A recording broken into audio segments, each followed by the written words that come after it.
this is Ree here. Thank you so much for joining me. I really appreciate everyone. Thank you so much for liking and subscribing. It really helps me a lot.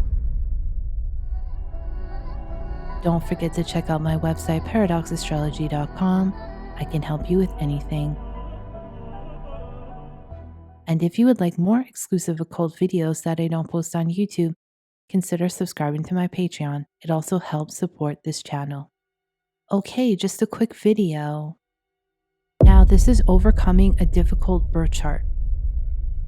This was my mom's chart. She had a very challenging life, which can easily be seen from the birth chart. K2, Venus, Jupiter, Mercury in the 8th house, exalted Saturn in the 12th house, Mars Rahu conjunction in the 2nd house, Moon in Purva Bhadrapada, Saturn is aspecting Rahu and Mars, and the ascendant lord is Mars, which is conjunct Rahu. She had extreme spiritual powers, the gift of clairvoyance. She would often predict the future.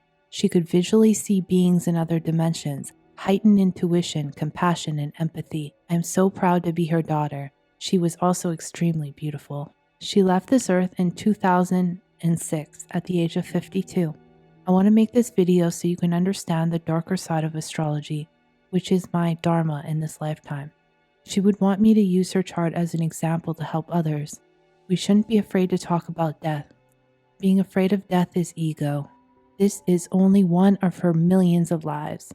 She's already back and reincarnated into another life as we speak. She dealt with a lot of unhealed trauma, as the 8th house, 12th house, and 2nd house is showing that much is hidden. She became anorexic. Exalted Saturn in the 12th house aspecting the ascendant lord Mars and Rahu, which led to her becoming an alcoholic. The 2nd house is what we consume in the mouth.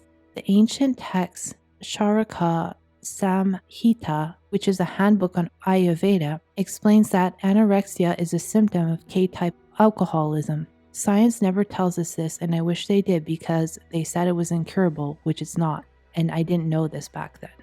I'm showing you this because most difficult charts deal with these axes. The 6th house, as well as you can see, her 6th house lord is in the 2nd house, aspected by Saturn. Saturn can cause extreme control issues in the 12th house, which are hidden. So remember that just because a planet is exalted, it doesn't mean it's amazing. Saturn in the 12th house exalted, aspecting the ascendant lord Mars, which is controlled issues being taken out on the body.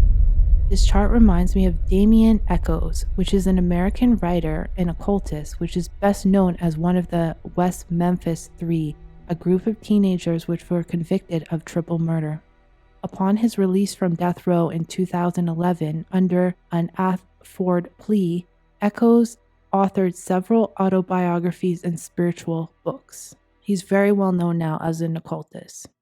He had a very difficult life being on death row. He remains adamant that he was innocent. I don't know the truth, but that's not what this video is about. He had Moon, Mars, Rahu, Mercury, Sun, and Scorpio. We don't have the exact time, but the Moon could be in Libra, but most likely in Scorpio. Scorpio is the natural 8th house. Saturn in the 8th house from the Moon, or K2 in the 8th house from the Moon if it's in Libra. He said in an interview that he was able to be released from prison because of his consistent spiritual practice and knowledge of the occult. People with the 12th, 8th, 2nd, and 6th have immense spiritual abilities, Purva Bhadrapada as well. What drives them mad, like my mom's case, is not knowing how to handle or being aware that it's there. Damien was able to put his faith in a spiritual practice even when he was facing death. Rahu can amplify your spiritual abilities, or it can make you trapped in ego. These accesses can make someone a victim in their own mind and easily destroy themselves based on false illusions. Damien could have easily given up on life as everyone else does on death row. The key is to surrender to the higher mind, to Mahadev, and to learn to harness these abilities and turn that dark energy into spiritual power. Once the ego starts to dissolve and gets out of your way, then you can harness your true power. What happens to us in our lives doesn't define us. Your power within is much greater than the reflection you see in the physical world. It's a reflection of you, your karma, and sometimes your fears. They manifest so you can learn the lesson and move on. The Agoris of India do this, and they live in the cremation grounds and turn the death around them into spiritual power. They are alchemists. They are Purva Bhadrapada. Moksha comes from the tamasic, the rajasic, or the sattvic state. We can become enlightened from the dark or from the light. Every path is valid. It doesn't matter what your chart says. The answer always lies within spiritual practice. This is just a short video. Thank you so much for watching. I'll be back with my predictions for the whole year coming up and a new moon video in the next few days. Thank you. I'll see you in the next one.